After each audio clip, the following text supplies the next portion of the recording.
AIIMS Delhi ने भी मंगलवार को संदिग्ध मंकी पॉक्स रोगियों से निपटने के लिए गाइडलाइंस जारी कर दी। इसके अलावा कैंपस में 5 बेड भी रिजर्व कर दिए गए हैं। क्लोज कांटेक्ट से ये बीमारी फैलती है।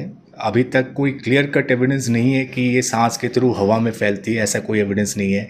बट अगर कोई इन्फेक्टेड पेशेंट्स हैं, उनके ब्लिस्टर्स से अगर आपका स्किन प्रोलॉन्ग कांटेक्ट में है, अगर उनके कपड़े जो यूटेंसिल्स वगैरह है जो यूज़ करके बिना साफ़ सुथरा किए अगर हम टच करते हैं प्रोलॉन्ग टच, तो ऐसे में इन्फेक्शन फैल सकता है।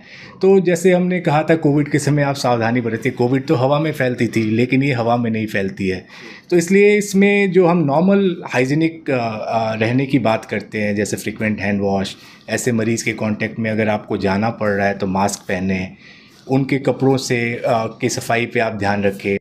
एम्स की ओर से जारी एसओपी के मुताबिक मंकी पॉक्स एक वायरल जूनोसिस है, जिसके लक्षण अतीत में चेचक के रोगियों में देखे गए लक्षणों के समान हैं। हालांकि इलाज के लिहाज से ये ज्यादा गंभीर बीमारी नहीं है।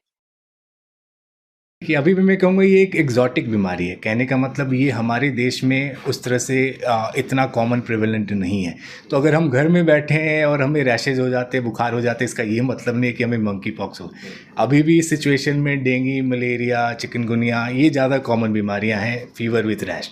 बट अगर जैसे मैंने कहा, अगर आप में रिस्क फैक्टर है, अगर आप एमएसएम हैं, ऐसे कॉन्टैक्ट की हिस्ट्री है जहाँ पे ये मरीज़ रहे हैं, आपकी ट्रैवल की हिस्ट्री है, तो अगर आपको बुखार होता है, ब्लिस्टर जैसे दाने होते हैं, आपको मलेज, फटीग जो नॉर्मल किसी भी वायरल परेशानी में होती है, इसमें खांसी भी हो सकती है, ग्लैंड्स की स्वेलिंग हो जाती थी, एंड ब्लिस्टर्स लाइक रैशेज।